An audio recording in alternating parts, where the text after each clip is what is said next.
right, so go ahead and introduce yourself. Hello, my name is Dr. Jonathan Hudson. I've been doing mental health counseling for some years, probably way back in 2007. I was a social worker with Child Protective Services and then transitioned over to Adult Protective Services. And then from there, I had lost a son and then switched to mental health. And I've been working for county mental health for over 5-7 years, and then went off into my own private practice. And what made you want to open up Hebrew Awakening for the diaspora? What made you start that journey? Well, my awakening began probably about 7 years ago, and it was a dream that the Most High Yah had shown me, and in this dream, He had me working with mental health individuals that would be coming out of the awakening and that have gone through hardship, despairs, being here within Western civilization under the bondage and captivity. As we all know, the second Exodus is upon us, and that's what we are preparing for within Scripture. So within that, He's also just placed it in my heart of working with those that have been brokenhearted, going through depression, anxieties, and fears. In this Western culture, just still being here within the United States, we're not totally free.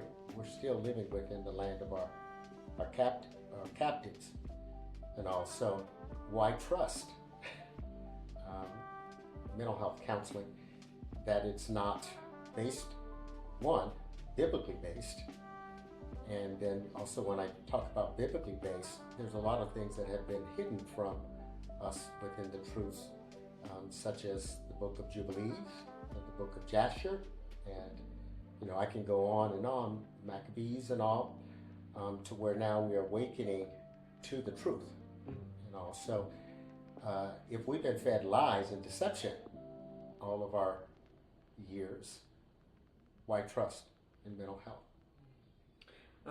There's also something that I think the community needs to understand of being mentally enslaved. Can you speak on any scripture of the relevance of spiritual awakening of the mind and not being still in this captive mindset? Well, one passage is, Elijah talked about, he's there within the valley of the dry bones. And of course, Yahuwah asked him, can these bones live again? And of course, those of you that have read that passage, that's found in Kings, the book of Kings. And he talks about just the various different parts coming back together again. Of course, him speaking to the bones and then also breathing life into them. So, to me, that is the awakening, speaking of these days and times of His people now being awakened.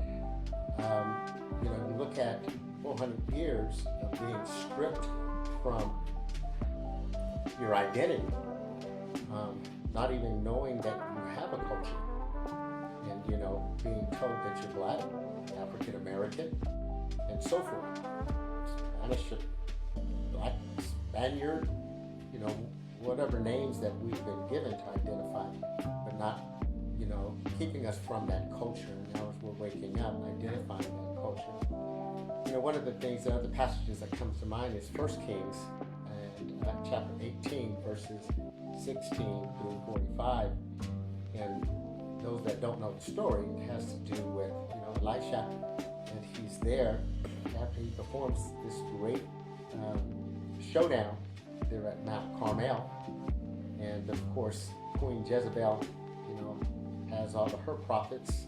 And of course, we know that Elisha wins this showdown. But Queen Jezebel also even threatens Elisha, to where we find Elisha going down to the valley, depending upon, his life is now threatened. And so we see him, he's fleeing into the wilderness, he's experiencing the severe depression, and even prays for death.